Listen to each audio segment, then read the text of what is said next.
GT Holidays. GT Holidays, South India's #1 travel brand. IBC Tamil நேயர்களுக்கு வணக்கம். வரும் சட்டமன்ற தேர்தலுக்கான பிரதான கட்சிகளின் வேட்பாளர்களை மாவட்ட வாரியாக பார்த்து வருகிறோம். அந்த வகையில் இன்றைக்கு நாம் பார்க்கக்கூடிய மாவட்டம் வடக்கு மண்டலத்தில் அமைந்துள்ள விழுப்புரம் மற்றும் கள்ளக்குறிச்சி மாவட்டங்கள். இதை பற்றி விரிவாக பேச ஐபிசி தமிழுடைய அரசியல் பிரிவு ஆசிரியர் ஜெயலானி நம்முடன் இருக்கிறார். வணக்கம். வணக்கம் பிரபு.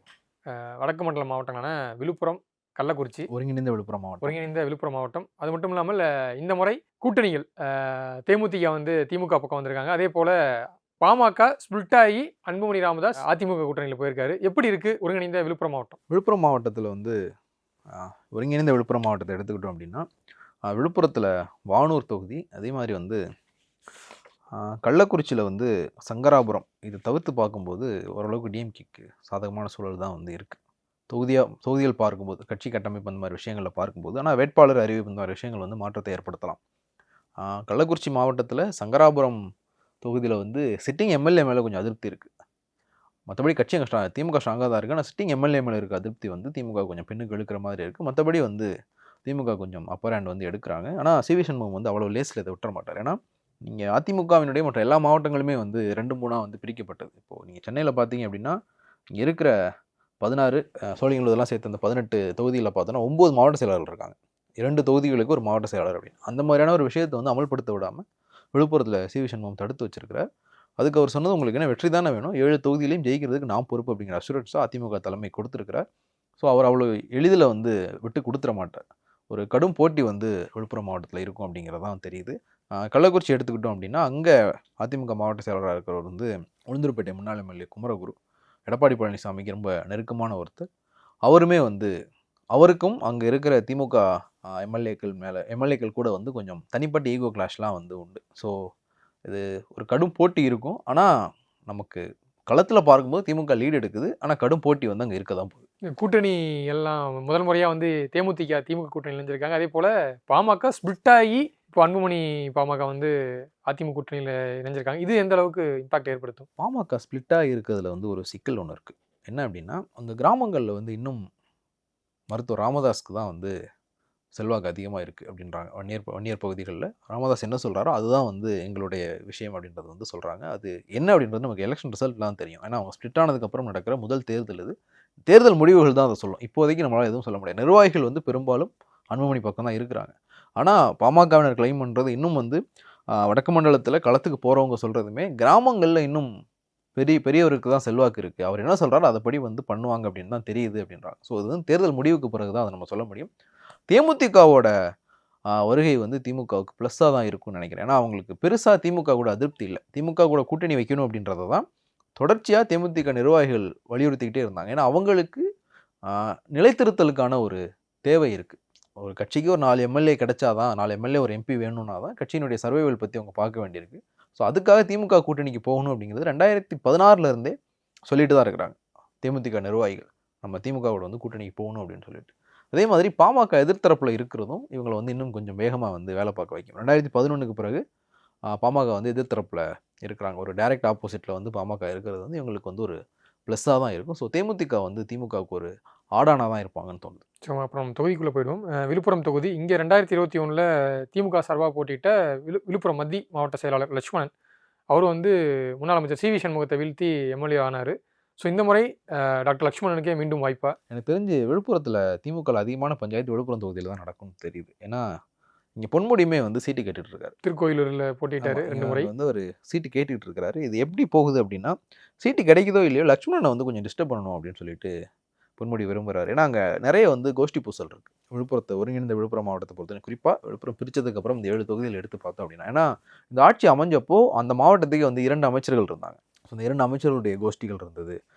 பொன்முடி அப்போ தான் மாவட்ட அரசியலில் இருந்து தலைமை கழகத்துக்கு துணை பொதுச் செயலாளராக வந்திருந்தார். ஸோ இந்த விஷயங்கள்லாம் சேர்ந்து அங்கே ஒரு உட்கட்சி பூசலை அதிகமாக்கியிருக்கு. அது விழுப்புரத்தில் இந்த முறை எதிரொலிக்கும் அப்படின்னு தோணுது. பொன்முடி விழுப்புரம் தொகுதியை கேட்குறாரு. ஆனால் அது ஒரு 90% லக்ஷ்மணனுக்கு கொடுக்கறதுக்கான வாய்ப்புகள் தான் அதிகம். 89, 96, 2001, 2006 4 முறை பொன்முடி விழுப்புரம் எம்எல்ஏ. 2011 சிவி சண்முகத்திட்ட தோத்துட்டு போயிட்டு அவர் என்ன பண்ணுறாருன்னா, 2014 தொகுதி மாறுறாரு. 2021 லக்ஷ்மணன் 2019 20 தான் திமுகவில் சேர்ந்தார்னு நினைக்கிறேன். அவர் அதிமுக ராஜ்யசபா எம்பியாக இருந்தார். அதுக்கப்புறம் ஓபிஎஸ் ஆதரவில் இருந்தார். அதுக்கப்புறம் இங்கே வந்தார். அவர் வந்து தான் வந்து சிவி சண்முகத்தை தோற்கடிச்சார்.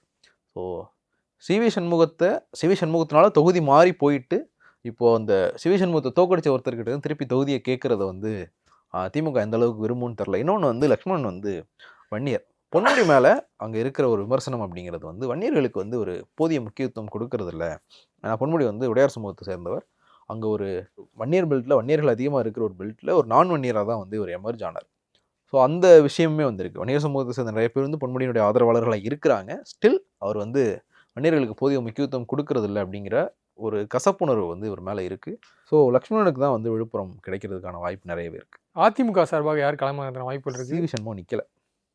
விழுப்புரத்தில் சிவி சண்முகம் நிற்கலை. சிவி சண்முகத்தினுடைய சாய்ஸாக ஒருத்தர் வந்து இங்கே போட்டியிட வாய்ப்பு இருக்குது. அது யாருன்றது வந்து இப்போ வரைக்கும் தெரியல. சிவி சண்முகத்தினுடைய சாய்ஸாக ஒருத்தர் விழுப்புரத்தில் வந்து களமிறங்குவாங்க. சிவி சண்முகம் தொகுதி மாறுறாரு. ஸோ அடுத்து நம்ம வந்து செஞ்சி தொகுதிக்கு போயிடுவோம். செஞ்சி தொகுதியில் வந்து 2021 திமுக சார்பாக போட்டியிட்ட முன்னாள் அமைச்சர் செஞ்சி மஸ்தான் ஸோ இப்போ சிட்டிங் எம்எல்ஏவாக இருக்கார். அதே போல் கடந்த முறை பாமகவை சார்ந்த ராஜேந்திரன் அப்படின்னு போட்டிட்டு 2ஆம் இடத்தை பிடிச்சிருந்தார். ஸோ இந்த மாதிரி செஞ்சி தொகுதி திமுக சார்பாக மீண்டும் செஞ்சி மஸ்தானுக்கே வழங்கப்படுமா? மஸ்தானுக்கு சீட் கிடைக்கிறதுக்கான வாய்ப்பு வந்து ரொம்ப குறைவு அப்படின்னு சொல்கிறாங்க. ஏன்னா அவருக்கு அமைச்சர் பதவியுமே வந்து பறிக்கப்பட்டிருந்தது. மாவட்ட இளைஞரணி அமைப்பாளர் ஆனந்த் அப்படிங்கிற ஒருத்தருக்கு வந்து சீட் உறுதிப்படுத்தப்பட்டிருக்கு அப்படிங்கிற விஷயம் வந்து சொல்லப்படுது. ஏன்னா உதயநிதி வந்து அவருடைய கோட்டாவுக்கு அதிகமான சீட்டுகள் இந்த முறை வேணும் அப்படின்னு கேட்டிருக்கிறார். அதில் ஒரு தொகுதியாக வந்து செஞ்சு இருக்கும். ஆனந்துக்கு வந்து சீட் கொடுப்பாங்க அப்படிங்கிற விஷயம் வந்து பேசப்படுது. அதிமுக கூட்டணியில் பாமகவுக்கு மீண்டும் ஒதுக்கப்படுறாங்க. அதிமுகவில் வந்து பாமக தான் தொகுதியை கேட்குறாங்க. பாமக கொடுக்கப்பட்டால் முன்னாள் எம்எல்ஏ கணேஷ்குமார் வந்து போட்டிடுவார். 2011 to 16 அங்கே எம்எல்ஏவாக இருந்த கணேஷ்குமார் வந்து இங்கே போட்டிடுவார். ஒருவேளை அதிமுகவே போட்டிட்டாங்கன்னா 2 பேருடைய பேர் அடிபடுது. வேலவன் பிருத்திவிராஜ் அப்படிங்கிற 2 பேருடைய பேர் வந்து அடிபடுது. ஆனால் மேக்ஸிமம் வந்து பாமகவுக்கு ஒதுக்கப்பட்டு கணேஷ்குமார் போட்டிடுறதுக்கான வாய்ப்பு தான் அதிகம். அடுத்து வந்து மயிலம் தொகுதி. இங்கே 2021 பாமக சார்பாக போட்டியிட்ட சிவகுமார் அவர் இப்போ சிட்டிங் எம்எல்ஏ இருக்கார். அதே போல் கடந்த மாதிரி திமுக சார்பாக போட்டிட்டு மாசிலாமணி அப்படின்றவர் வந்து 2ஆம் இடத்தை பிடித்தார். ஸோ இந்த மாதிரி மயிலம் தொகுதி அதிமுக கூட்டணியில் யாருக்கு மயிலம் தொகுதியில் போட்டி? சிவி சண்முகம் வந்து 2021 மயிலத்தில் தான் போட்டிடணும்னு நினைச்சார். மயிலம் வந்து 2011 2008 தொகுதி மறுசீரமைப்புக்கு பிறகு உருவாக்கப்பட்ட தொகுதி. 2011 அதிமுக ஜெயிச்சதுன்னு நினைக்கிறேன். 2016 வந்து திமுகவில் மாசிலாமணி வெற்றி பெற்றிருந்தார். மதிமுகலேருந்து வந்தவர். ஆக்சுவலாக சிவி சண்முகம் வந்து மயிலத்தில் தான் போட்டியிடணும்னு இருந்தார். அவருடைய அண்ணன் தான் வந்து நீங்கள் விழுப்புரத்துலேயே நில்லுங்க அப்படின்னு சொல்லி அவரை கொஞ்சம் மிஸ்கைட் பண்ணிட்டாரு. அதனால் வந்து அவங்க 2 பேரும் வந்து கொஞ்ச நாள் பேசாமல் இருந்தாங்க அப்படிங்கிற விஷயம்லாம் வந்து வெளியில் வந்தது. ஸோ இந்த முறை வந்து மயிலத்துக்கும் சிவி சண்முகம் வந்து விருப்பம் மனு கொடுத்துருக்காரு. மயிலத்துக்கு மட்டும்தான் கொடுத்துருக்காருன்னு நினைக்கிறேன். ஸோ மயிலம் தொகுதி அதிமுக வேட்பாளர் வந்து சிவி சண்முகம் தான். திமுக சார்பாக யார் கிளம்புறதுக்கு வாய்ப்பு? மாசிலாமணி சீட்டு கேட்குறாரு. ஆனால் அவருக்கு வந்து கொஞ்சம் ஏஜ் ஆகிடுச்சு. அதனால் அவருக்கு சீட் கொடுப்பாங்களான்னு தெரியல. செஞ்சி தொகுதியில் 2011 தேமுதிக சார்பாக போட்டியிட்ட செஞ்சி சிவா வந்து இப்போ திமுகவில் இருக்கிறார். 2019 ஆரணி தொகுதி வந்து எம்பிக்கு வந்து வாய்ப்பு கேட்டார். அவர் வந்து மயிலம் தொகுதியை குறி வச்சு வேலை பார்த்துக்கிட்டு இருக்கிறதா சொல்கிறாங்க. அவருக்கு வாய்ப்பு கிடைக்கலாம். ஆனால் மணிமாறன் அப்படிங்கிற ஒருத்தருடைய பேர் வந்து அடிப்படுது. சிட்டிங் எம்எல்ஏ வந்து வாய்ப்பு கேட்குறாரு. ஆனால் ஒரு வேளை அவருக்கு வயசாயிருச்சு அப்படின்னு சொல்லிட்டு திமுக வேறு சாய்ஸை எக்ஸ்ப்ளோர் பண்ண ஆரம்பித்தாங்க அப்படின்னா சிவாவுக்கும் மணிமாறனுக்கும் வாய்ப்பு கிடைக்கலாம். சிவா வந்து ரொம்ப ஹார்டாக வந்து தொகுதிக்கு ட்ரை பண்ணிட்டு இருக்காரு அப்படின்னு சொல்கிறாங்க. அடுத்து நம்ம பார்க்கக்கூடியது வந்து திண்டிவனம். இங்கே 2021 அதிமுக சார்பாக போட்டியிட்ட அர்ஜுனன் அவர் வந்து சிட்டிங் எம்எல்ஏ இருக்கார். அதே போல் திமுக சார்பாக சீதாபதி அப்படின்ற போட்டிட்டு 2ஆம் இடத்தை பிடிச்சிருந்தார். ஸோ இந்த மாதிரி அதிமுக கூட்டணியில் யாருக்கு இந்த இடம் திண்டிவனம் தொகுதி? அர்ஜுனனுக்கு தான் மறுபடியும் வந்து ஒதுக்குவாங்க. சிட்டிங் எம்எல்ஏக்கு வந்து மறுபடியும் வந்து சீட்டு ஒதுக்க போகிறதுக்கான வாய்ப்புகள் தான் அதிகமாக இருக்குது. திமுகவை பொறுத்த வரைக்கும் வந்து சீதாபதி சோக்கலையும் அவங்களுடைய மகன் செந்திலுக்கு வந்து வாய்ப்பு கேட்குறதா சொல்கிறாங்க. ஒரு பேர் செந்தில் முருகன் நினைக்கிறேன். அவருக்கு வந்து வாய்ப்பு கேட்குறதா சொல்கிறாங்க. ஏன்னா இங்கே வந்து ஒரு ஸ்ட்ராங்கான கேண்டிடேட் வந்து டிஎம்கேல இல்லை அப்படிங்கிற ஒரு பேச்சு இருக்குது. கட்சி ஓரளவுக்கு ஸ்ட்ராங்காக தான் இருக்குது. ஆனால் கேண்டிடேட் வந்து அவ்வளோ ஸ்ட்ராங்காக இல்லை அப்படிங்கிறத சொல்கிறாங்க.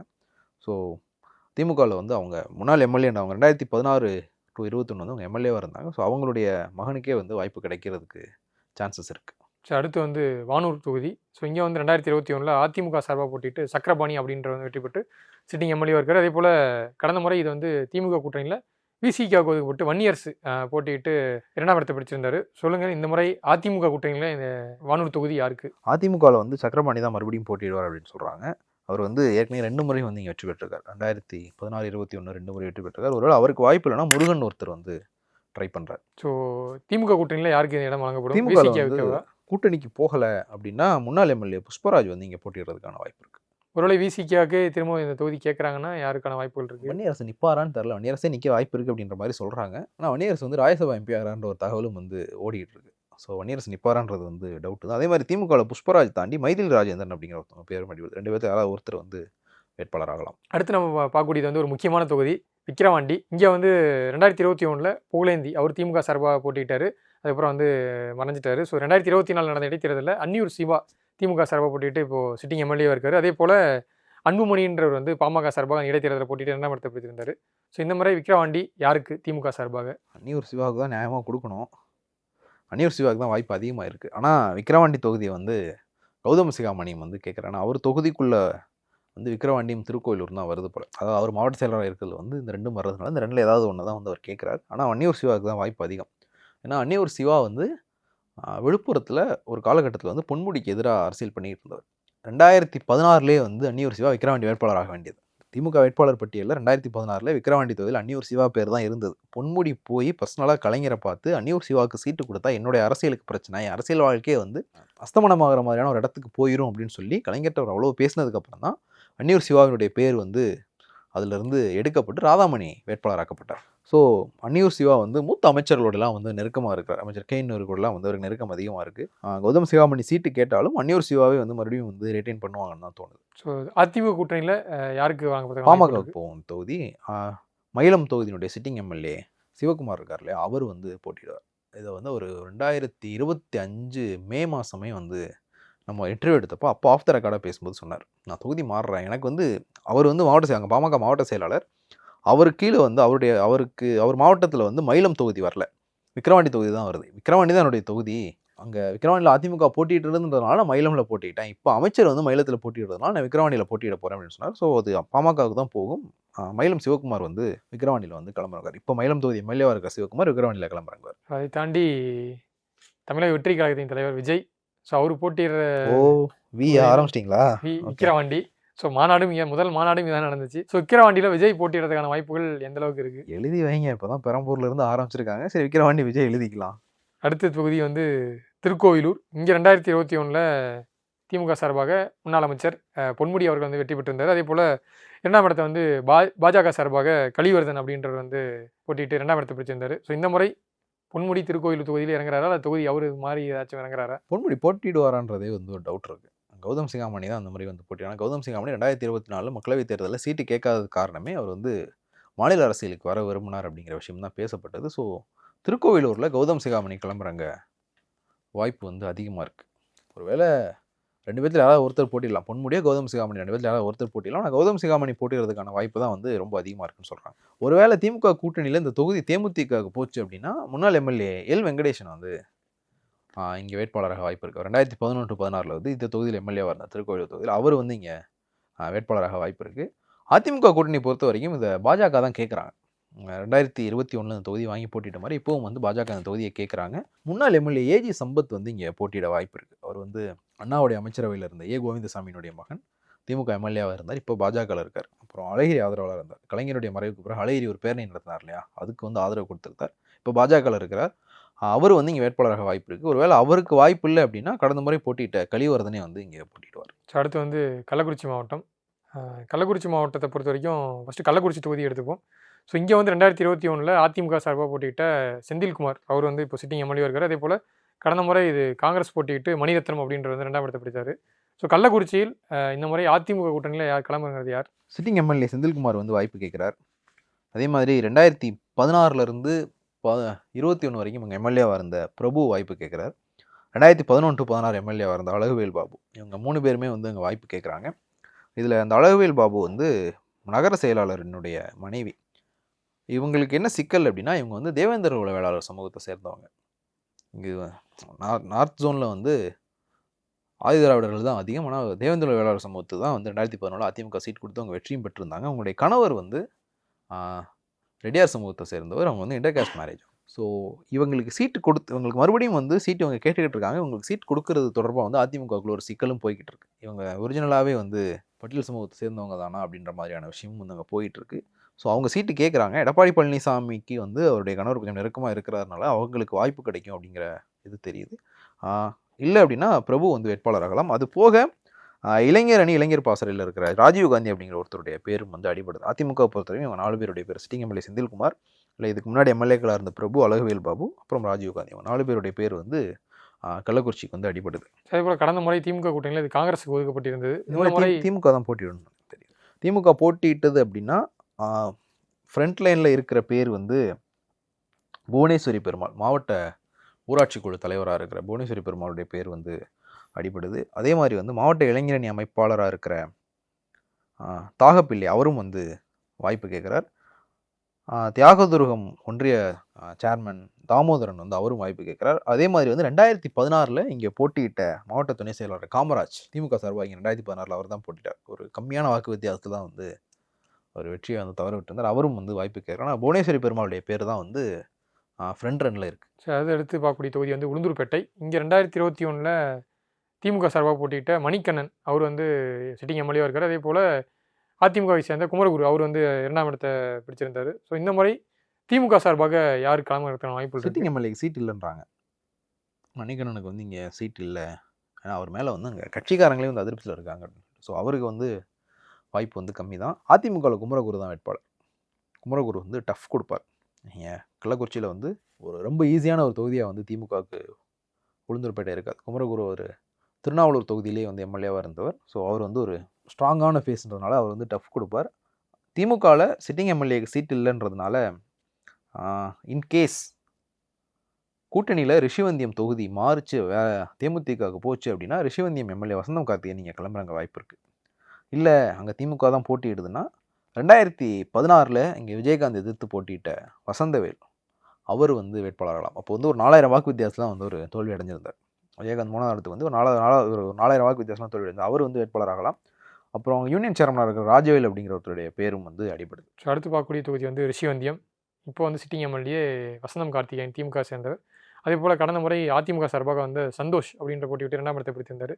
ஸோ இந்த முறை ரிஷிவந்தியம் திமுகவே களமிடுவாங்களா? நீங்கள் சொன்ன மாதிரி தேமுதிகவுக்கு வழங்கப்படுற வாய்ப்பு தேமுதிக கேட்குறாங்க.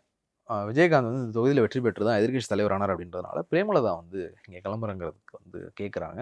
கூட்டணிக்கு போச்சு அப்படின்னா இங்கே பிரேமலதா வேட்பாளராக வாய்ப்பு இருக்குது. ஆனால் பிரேமலதா வந்து சென்னையில் போட்டியிட சொல்லி திமுக தலைமை பேசிகிட்டு இருக்காங்க அப்படிங்கிற ஒரு தகவலும் வருது. அப்படி இருந்ததுன்னா இங்கே வசந்தம் கார்த்திகேயனே வந்து மறுபடியும் போட்டிடுவார் திமுக சார்பாக. அதே மாதிரி கள்ளக்குறிச்சி தொகுதியினுடைய முன்னாள் எம்எல்ஏ ஆதிசங்கருடைய மகனுக்குமே வந்து இங்கே சீட் கேட்குறாங்க. ஆனால் அவங்களுக்கான வாய்ப்பு வந்து ரொம்ப கம்மியாக தான் இருக்குது. ஒன்று இது கூட்டணிக்கு தேமுதிகவில் போய் பிரேமலதா போட்டிடுவாங்க, இல்லைனா வசந்தம் கார்த்திகேயனே மறுபடியும் போட்டிடுவார்.